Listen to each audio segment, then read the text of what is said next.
ৰাজনৈতিক বিশ্লেষক হিচাপে অদীপ কুমাৰ ফুকন ডাঙৰীয়া আছে মই প্ৰথমতেই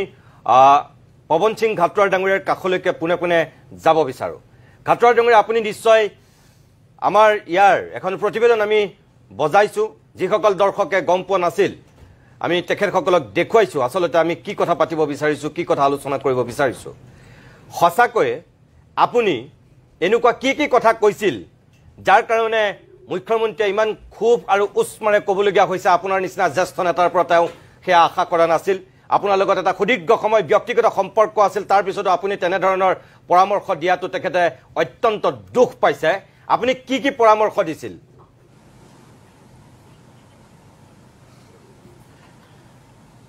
নিতুমণি শইকীয়া ডাঙৰীয়া মোক এই সুবিধা দিয়াৰ কাৰণে ধন্যবাদ জনাইছো 3 দিনৰ সভাত 2 দিন মই গুৱাহাটীতে নাছিলো শেষৰ দিনাৰ সভা মই উপস্থিত আছিলো আৰু এটা চেনেলত টিভি চেনেলত কৈছে যে মই দীঘলীয়া বক্তৃতা দি সভা আৰম্ভ কৰিছো সেই সভাত বক্তৃতা দিয়াৰ কোনো পৰিৱেশে নাছিলে বা বক্তৃতা দিয়াৰ কোনো কথাই নাই আৰু পৰামৰ্শ দিয়াৰ কোনো কথা নাই আৰু মাননীয় মুখ্যমন্ত্ৰী ডাঙৰীয়াই এটো তেখেতৰ অভ্যাস বিৰোধী ৰাজনৈতিক দলৰ মিটিংত তেখেতৰ গুপ্তচৰ আছে গুপ্তচৰৰ মই ভাবো যে কোনো কাম নাই কাৰণ যি ৰাজনৈতিক দলে কিবা ষ্ট্ৰেটেজি বনালে হেতু ৰাইজৰ ওচৰত লৈ যাব আৰু ৰাইজে সিদ্ধান্ত দিব আৰু ৰাইজৰ সিদ্ধান্ত মতেহে সৰকাৰ পৰিৱৰ্তন হ'ব নহব কিন্তু এটা কথা মই ক'ব বিচাৰিছো মোৰ দীঘলীয়া ৰাজনৈতিক জীৱনত এনেকুৱা নিকৃষ্ট ৰাজনীতি মই কেতিয়াও কৰা নাই মই কেতিয়াও কোনো ৰাজনৈতিক দলৰ নেতাক ব্যক্তিগত আক্ৰমণ কৰা নাই পৰিয়ালকটো কোনো দিনেই অনা নাই যি কিজন মানুহ মোৰ লগত প্ৰতিদ্বন্দিতা কৰিছে স্বৰ্গীয় আমাৰ যোগেন্দ্ৰনাথ হাজৰিকা প্ৰাক্তন মুখ্যমন্ত্ৰী তেখেত প্ৰতিদ্বন্দিতা কৰিছিলে বিজু ফুকন কৰিছিলে অজিত চলিহা ডাঙৰীয়া মোৰ লগত কৰিছিলে সৰ্বানন্দ সোণোৱাল কৰিছিলে ৰামেশ্বৰ তেলী কৰিছিলে আৰু সকলোৰ লগতে মোৰ ব্যক্তিগত সম্বন্ধ আজিও ভাল কামাখ্যা তচাও কৰিছিলে ল'ব পাৰে মই চ্যালেঞ্জ দি কৈছো যে এনেকুৱা কামাখ্যা তচাৰ লগতো মোৰ ব্যক্তিগত সম্বন্ধ ভাল আপোনালোকে এতিয়াও ফোন কৰি সুধি ল'ব পাৰে এনেকুৱা নিকৃষ্ট ৰাজনীতি মই কেতিয়াও কৰা নাই আৰু কোনো মানুহে অসমৰ কোনো এজন ব্যক্তিয়ে মই চ্যালেঞ্জ দি কৈছো যে পৱন ঘাটোৱাৰে কাবাক উপলুঙা কৰি কথা কৈছে কাবাক কিবা ইনসাল্ট কৰি কথা কৈছে কিবা বেয়া শব্দ ব্যৱহাৰ কৰিছে মোৰ ৰাজনৈতিক জীৱনত মই যিমান পাৰো মাৰ্জিত ভাবে মই সেই কাম কৰিছো আৰু মোৰ বুধৰে মোৰ বিপক্ষৰ কোনো মানুহ সেই কাৰণে মোৰ প্ৰফুল্ল মহন্তৰ লগতো ভাল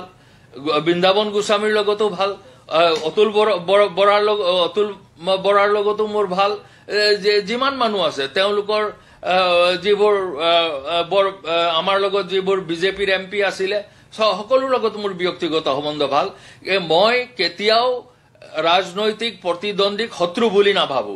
তেওঁ আৰু মই একেটা সমাজৰ তেওঁ এটা বেলেগ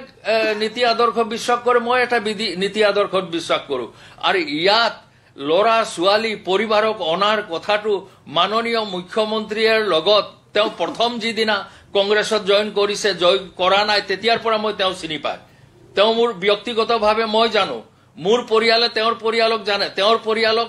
ই জানে কিনো ইমান হঠাতে এনেকুৱা হৈ গ'ল পৱন ঘাটোৱাৰৰ যে তেওঁৰ পৰিয়াল তামুক আনিব এইবোৰ কথা কেতিয়াও এটো কোৱা নাই আৰু এটা দুটা আদৰ্শৰ কংগ্ৰেছ আৰু বিজেপিৰ আদৰ্শক সদায় বিৰোধ কৰি আছো বৰ্তমানো আছো ভৱিষ্যতো কৰিম আৰু যিমান পৰা যায় এই ৰাজনৈতিকভাৱে আমাৰ গণতান্ত্ৰিকভাৱে এই বিজেপি ক্ষমতাচ্যুত কৰি কংগ্ৰেছৰ নেতৃত্ব চৰকাৰ গঠন কৰা আমাৰ লক্ষ্য কিন্তু তাত ব্যক্তিগত কথা কোনো আক্ৰোশৰ কথা নাই ঘাটোৱাৰ ডাঙৰীয়া আপুনি কৈছে যে আপুনি ৰাজীৱ ভৱনৰ সভাত আপুনি নাছিলেই আপুনি লিলিৰ হোটেলৰ সভাখনতহে উপস্থিত আছিল আপুনি দুদিনৰ সভাত উপস্থিত নাছিল বুলিয়ে কৈছে কিন্তু মুখ্যমন্ত্ৰীয়ে কৈছে যে আপুনি ৰাজীৱ ভৱনৰ সভাত আপুনি কি কৈছে তেওঁ গোটেইখিনি তেওঁৰ হাতত খবৰ আছে আৰু তেওঁ জানে মানে কি পৰামৰ্শ দিয়া হৈছিল তেওঁ এইটো কথা কৈছে যে আপোনাৰ লগতো আপুনি জানেকৈ কৈছে তেখেতেও কৈছে যে এটা দীঘলীয়া সম্পৰ্ক আছিল ব্যক্তিগতভাৱে তেওঁ দুখ পাইছে যে আপুনি সেই পৰামৰ্শখিনি আগবঢ়ালে আৰু আপুনি এতিয়া কৈ আছে তেনেকুৱা নিকৃষ্ট ৰাজনীতি মই কেতিয়াও কৰা নাই আৰু আগন্তুক দিনতো নকৰো কথা হল কোনখিনি কথানো আপুনি কোৱা বুলি কোৱা হৈছে সেই নিকৃষ্ট কথাখিনি কি কি আপুনি নিকৃষ্ট ৰাজনীতি কৰিছে নহয় তেখেতৰ যিটো বক্তব্য এই বক্তব্য মই জনা নাছিলো তেখেতে চেক কৰি ল'ব পাৰে 16 তাৰিখৰ ফ্লাইটত মই গৈছো গুৱাহাটীলৈ 16 তাৰিখৰ ফ্লাইটত মই গুৱাহাটীত গৈছো 16 তাৰিখৰ ফ্লাইটত মই গুৱাহাটীলৈ গৈছো আৰু 17 তাৰিখৰ মিটিং মই এটেন্ড কৰিছো 18 তাৰিখে মই ঘূৰি আহিছো এক নম্বৰ কথা তেখেতৰ চেনেলত নিউজ লাইভত নিউজটো ওলাইছিল মই শুনা নাই এজন ৰিটায়াৰ্ড মেডিকেল কলেজৰ প্ৰফেছৰে মোক ফোন কৰি ক'লে যে স্যাৰ কি কথা ক'লে আপুনি যে এনেকা কথা ওলাইছে মইতো তেতিয়ালৈকে নাজানো তেতিয়া তেওঁলোকৰ ডিব্ৰুগড়ৰ নিউজ লাইভৰ বিৰু চিফক মই ফোন কৰি ক'লো যে তোমালোকৰ টিভিত কি ওলাইছে সেই টিভি মই নাচাও জেনেৰেলি কি ওলাইছে তুমি মোক দিয়া সুৰুজ দত্তক ফোন কৰি ক'লো তেওঁ মোক হোৱাটছএপত দিলে তাৰ পিছতে মই চাইছো মইতো এইটো চোৱাই নাছিলো মই চাইছো তাৰ পিছতে মই চাইছো তেখেতে যে কৈছে যে এনেকুৱা ঘাটুৱাৰে এনেকুৱা ব্যক্তিগত মই কৈছো যে মই চ্যালেঞ্জ দি কৈছো মই মাননীয় মুখ্যমন্ত্ৰীক প্ৰত্যাহ্বান জনাব বিচাৰিছো যে মই এজন কংগ্ৰেছী মানুহ নন কংগ্ৰেছী মানুহে কৈ দিয়ক যে পৱন ঘাটুৱাৰে সেইদিনা মিটিঙত হেমন্ত বিশ্ব শৰ্মাৰ নাম লৈছে বা এনেকুৱা কিবা কথা কৈছে কোনো এজন মানুহে কৈ দিয়ক মোৰ এইটো স্বভাৱ নহয় মই কেতিয়াও কোৱা নাই আৰু মই ব্যক্তিগতভাৱে অত্যন্ত ব্যতীত আৰু কি কাৰণে ইমান 25 বছৰৰ চিনাকিৰ পিছতো মাননীয় মুখ্যমন্ত্ৰীয়ে তেওঁৰ গুপ্তচৰৰ কথাটো বিশ্বাস কৰিলে মই তেখেতৰ এডিটৰক ফোন কৰি ক'লো জাৰিৰ হুছেইনক যে আপোনালোকে এনেকুৱা নিউজ দিয়াৰ আগতে ক্ৰছ চেক কৰি ল'ব লাগিছিলে মই কৈছো নে নাই আপোনালোকে ক্ৰছ চেক কৰি ল'ব লাগিছিলে আৰু আপোনালোকে মোৰ এই ৰাজনৈতিক পৰিক্ৰমাত কেতিয়াবা এনেকুৱা ঘটনা এটা দেখিছেনে আপুনি কি কি কোৱা বুলি কোৱা হৈছে কবাতো হ'ব লাগিব আপোনাৰ বিৰুদ্ধে অভিযোগ কি আপুনি কোনখিনি কথা কৈছে যিটো কাৰণে মুখ্যমন্ত্ৰীয়ে ব্যক্তিগতভাৱে দুখ পাইছে আপুনি কৈছে নাই কোৱা কিন্তু আপোনাৰ বিৰুদ্ধে যিটো অভিযোগ আহিছে কি কোনটো অভিযোগ মানে তেওঁ কৈছে মই কৈছোৱে যে ব্যক্তিগত আক্ৰমণ কৰিছে তেওঁৰ পৰিবাৰক আক্ৰমণ কৰিছে তেওঁৰ ল'ৰা ছোৱালীৰ কথা এইবোৰ ইমান নিকৃষ্ট কথা মই চিন্তাই নকৰো এইটো কোৱাটো দূৰৰে কথা আৰু মই কৈছো দ্বিতীয় এজন অসমৰ ৰাজনৈতিকে কৈ দিয়ক যে পৱন ঘাটুৱাৰে এনেকুৱা ৰাজনীতি কৰে মই অপোন চ্যালেঞ্জ দি কৈছো যিকোনো ৰাজনৈতিক দলৰ হি কমিউনিষ্ট ছচিয়েলিষ্ট বিজেপি যিকোনো দলৰ যিকোনো তেখেতৰ দলৰ মানুহ যিসকলৰ লগত মই প্ৰত্যক্ষ প্ৰতিদ্বন্দ্বিতা কৰিছিলো তেখেতসকলৰ পৰা উদক যে এনেকুৱা কথা পৱন ঘাটুৱাৰে কেতিয়াবা কৈছেনে হয় মই আকৌ আপোনাৰ কাষলৈ যাম আপুনি অকনমান লাইনত থাকক আমাৰ মাজত হেমাংগ ঠাকুৰীয়া ডাঙৰীয়া আহি পাইছে যেহেতু মই আপোনাকো স্বাগতম জনাই লৈছো হেমাংগ ঠাকুৰীয়া আৰু বেদব্ৰত বৰা অকনমান পলমকৈ আহি পাইছে যেহেতু আমি যিখিনি কথা পাতিছো পৱন সিং ঘাটুৱাৰ পৰা আৰম্ভ কৰিছো মুখ্যমন্ত্ৰীৰ এটা বিশেষ বক্তব্যক লৈ আমি এই কথাখিনি পাতিছো যেহেতু প্ৰদেশ কংগ্ৰেছৰ সভাপতি আৰু মুখ্যমন্ত্ৰীৰ মাজত বাকযুদ্ধ হৈছে এক প্ৰকাৰ আৰু কালি সংবাদমেলত কিছু কথা মুখ্যমন্ত্ৰীয়ে সদৰি কৰিছিল তাৰ পিছত আজিৰ দিনত পৱন সিং ঘাটুৱাৰে স্থিতি স্পষ্ট কৰিছে বা ভূপেন বৰাই কিছু বক্তব্য ৰাখিছে আপুনি নিশ্চয় গম পায় যে ব্যক্তিগতভাৱে মুখ্যমন্ত্ৰীক আক্ৰমণ কৰা বুলি কোৱা হৈছে কংগ্ৰেছৰ যি 3 দিন বৈঠক হৈছিল সেই 3 দিনত আৰু এটোও কৈছে মুখ্যমন্ত্ৰীয়ে যে উন্নয়নক ইস্যু কৰি পেলাই কংগ্ৰেছে কেতিয়াও বিজেপিক প্ৰতিহত কৰিব নোৱাৰিব যাৰ কাৰণে এতিয়া ব্যক্তিগতভাৱে মুখ্যমন্ত্ৰীক আক্ৰমণৰ লক্ষ্য কৰাৰ পৰিকল্পনা কৰিছে কংগ্ৰেছে আৰু তাৰ উদ্যোগ লৈছিল পৱন সিং ঘাটুৱাৰে এটা পৱন সিং ঘাটুৱাৰ ডাঙৰীয়ে কৈছে যে তেওঁ তেনেকুৱা কোনো কথাই কোৱা নাছিল মই হেমংগ ঠাকুৰীয়া ডাঙৰীয়া মই আপোনাৰ কাষলৈ আহিছো